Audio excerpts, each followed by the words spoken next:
रघुनन्दन रघुनन्दन रघुवर सेवन रघुपति शायन शतयोजन शतशतयोजन शरधि नियोजन शरपरिलङ्घन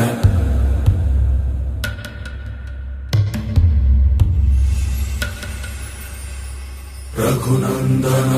रघुनन्दन रघुवर सेवन रघुपति शायन